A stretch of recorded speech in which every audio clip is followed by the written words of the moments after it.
So yun po mga kalingap, welcome back sa ating YouTube channel, Kalingap JJ. If bago po kayo, pa-like, pa-share, pa-subscribe mga kalingap. And for today's vlog, yan po, katulad po ng sinabi ko sa aking vlog, na pupuntahan po natin si Kuya Pure Health. So sakto po, andito po yung kanyang sasakyan.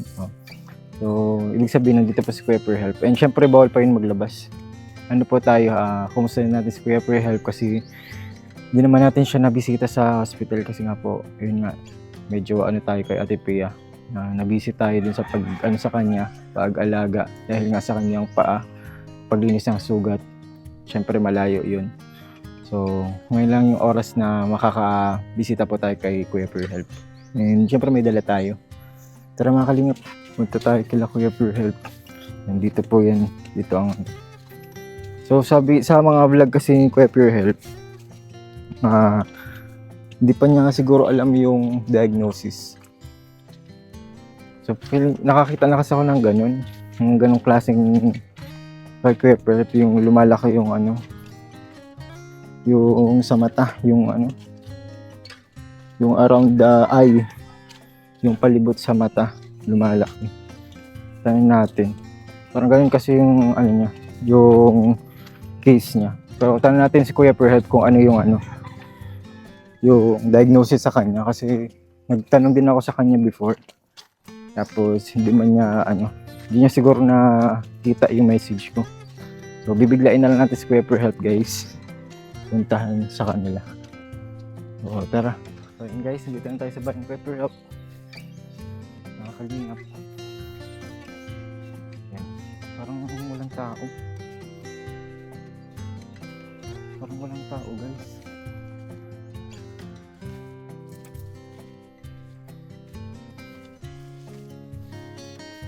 Si Kuya Pure Health, guys. So, dito yung motor. Tao po. Tao po.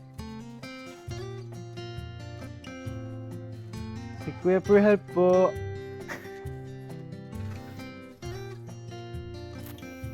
Oh, yun ang alaga nila. Mabait. Yun na nahol. Yun na nahol, guys. Sige po. Yung anak niya ata ang yung dito. So, ayun po, mga kalingap. Dito na si Kuya Pure. Ay, ganda. Ganda na ng mata niya, guys. Ito na lang yung pula. Redness sa kanya.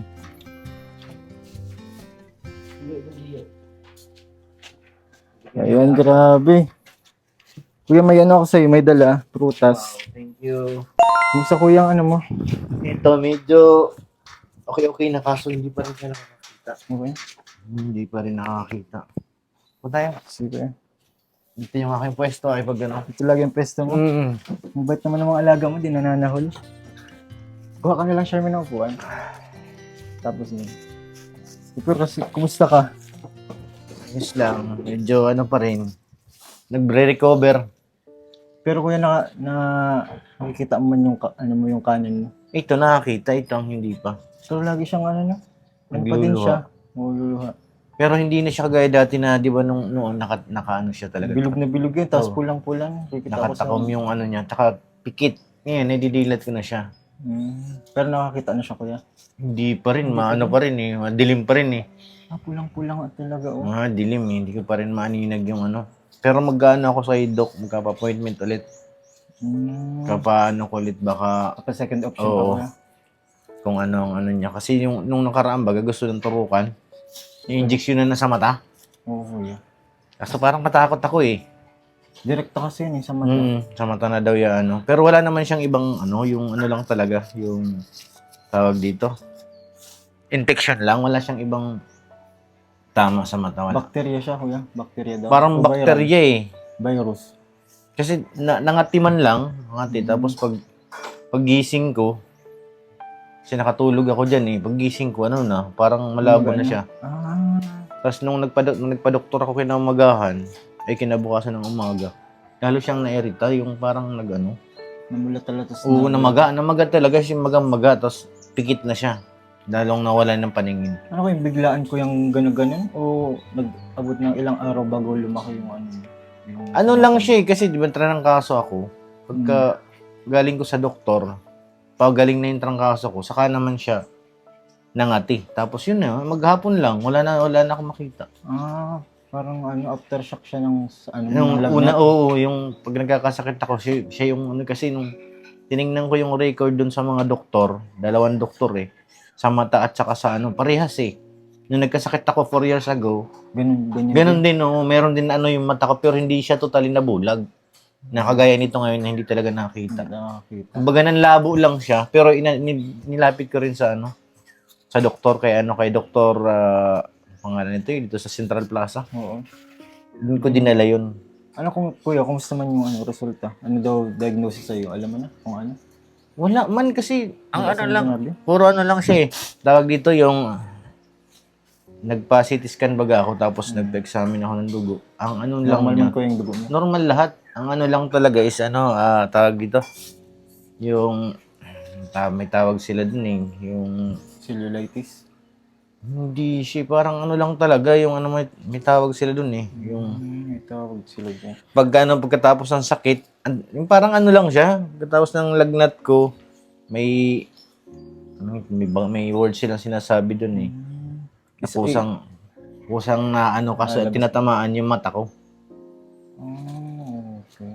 Kaya, Pero kuya, di ba sabi mo nga, dito ka lagi natulog, di ba? Naisip ko, baka may insektong nakakagat dyan. isa pa rin yun. Baka, kasi parang yung makati-kati lang siya, yung gilid. Tapos, itinulog ko.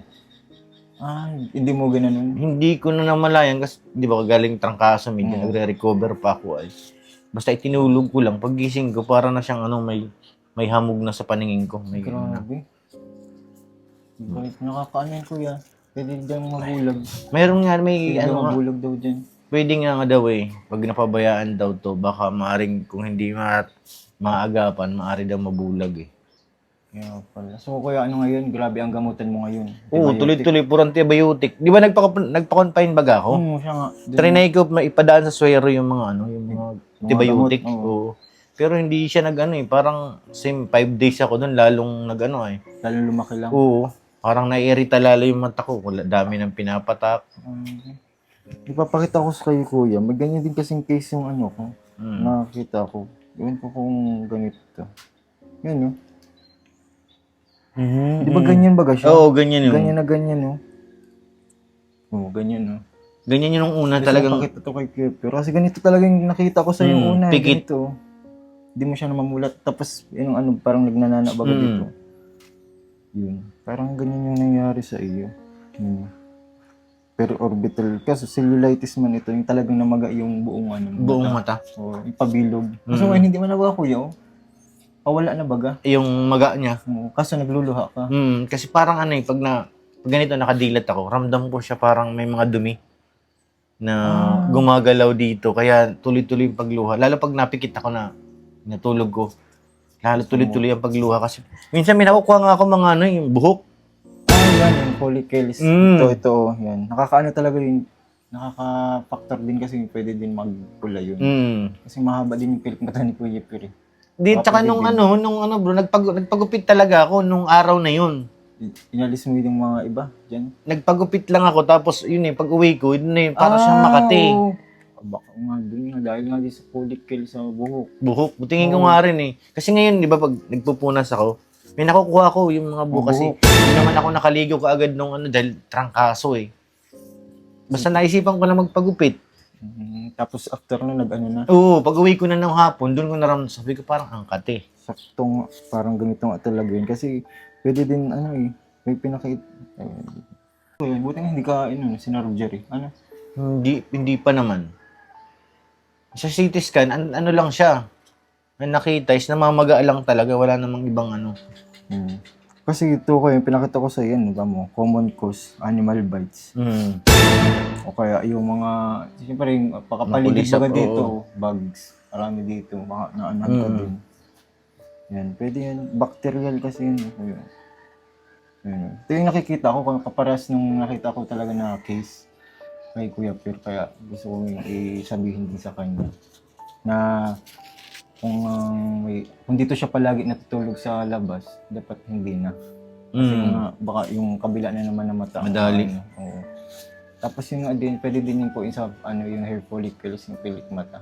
Kasi baga po, minsan nga pag pupuyakos tayo ng mata, may natatanggal din yan. Tatanggal na buhok. Napupunta. Pwede po yun maging cause niyan. Kaya yun. Pero kaya ngayon, natutuwa ako at medyo okay na siya. Nakadilat na. Nakamulat na. Kaya hindi siya katulad na sa hospital ka, na talagang pikit talaga. Pikit. Grabing antibiotic nun, maya't maya, nakapasak sa katawan Parang ng ang tapang antibiotic. ng antibiotic sa iyo. Yung nga parang hindi siya parang hindi siya komportable dun sa antibiotic tapos nararamdaman ko sobrang sakit yung pag naglagay ng antibiotic. Mga 30 minutes lang, sobrang sakit na. Naaguhit na itong ulo ko. Apektado na itong mata. Kaya sabi ko, itigil na. Tama na yung 5 days. Ang hinintay ko lang doon, yung mga laboratory ng dugo. Tapos yung sa aking CT scan. Ba't yun nagpa-confine ka pa kung hintayin mo lang pala yung mga... Yun kasi ang ano ko Yun yung advice ng doktor. Isa yun sa advice. Yun ang iniisip ko rin. Ayaw ko rin mag-ano ka manghula-hula. Dapat ganito. Inano ko na talaga na magpa-confine para makita ko lahat. Mag-CT scan. Oo, lahat. Dugo. Lahat na pala. Kaya, after 5 days, sabi ko, okay naman, nabasa na lahat. Wala namang problema. Di sabi ko, malabas na ako. Kasi hindi biro din ang daily doon ay. Grabe ang bill sa... Mabata ng 50 plus ang ano ko doon ay. Pero kayo napasok mo sa PhilHealth. Nakapasok man. Yan ang pinakamahalaga. Naipasok man. Kaya Ano ko yung anong gamot mo sa antibiotic? Dami. Si Mrs. na nakakalam eh. Daming antibiotic na Yung iba, hinold ko na yung pampatak kasi nakontra baga. Parang sobrang sakit. Pag pinapatak ko sa mata ko na masakit, parang mahapdi. Hindi ko pinapatuloy kasi sabi ng doktor baka nagkukontrahan sila sa loob. Lalong mabubulag. Kaya kailangan itong week na to paano ulit ako mapacheck up. 2 doktor ang pupuntahan ko. Yung sa anong tawag dito, yung babae tapos dito kay Dr. Rupino. ENT. Kasi Dr. Rupino dati nakagamot talaga nun sa akin. ENT yun.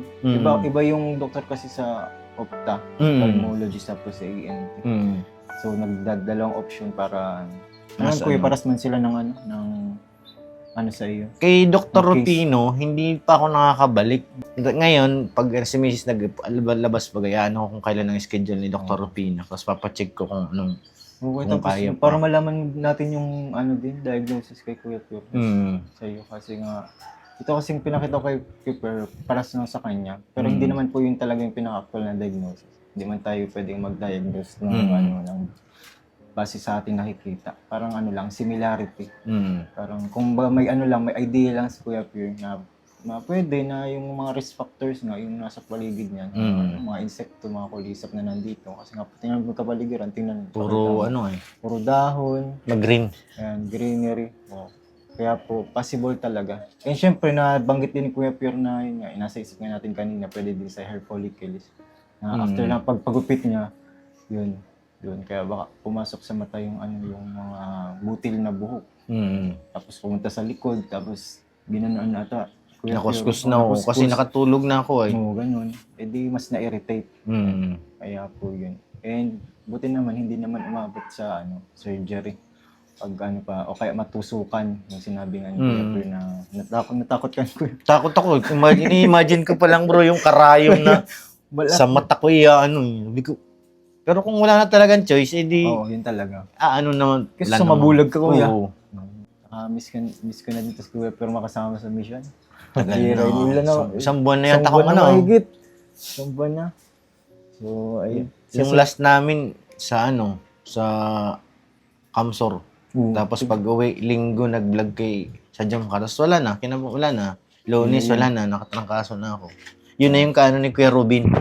Oo, pagkatas ni Kuya Robin. Yun na yun eh. Nagchat-chat pa nga sa akin si Kalinga Prab. Sabi ko, di ko kaya magmaneho ngayon Kalinga Prab. Naramdam ko yung trangkaso ay. Pahinga ka muna, Kuya. Naalala ko, kapag nagkakasama tayo, sabi mo sa amin, kapag nagkakasakit ka, matagal. Pero malala yung sa'yo, ang dating sa'yo ng sakit kapag naman na. Pag natama. Kaya yun. Pero yun, Kuya, maraming salamat sa'yo. Thank you din sa pagdalaw. Ito, Kuya, may dala salamat. Ang prutas para mabilis kang gumaling. Ito Prutas lang, Kuya, ang kailangan mo. Ito talagang pagkain ko ngayon ay Mga prutas yan, kuya. Tapos, Lagi. pag di rin ako na ng ulam, prutas Prutas din na, kuya. puro prutas din. Ayun po. So, yun yung po ang iabot natin kay Cooper Help, mga prutas po. Thank you. Para mapabilis yung kanyang paggaling.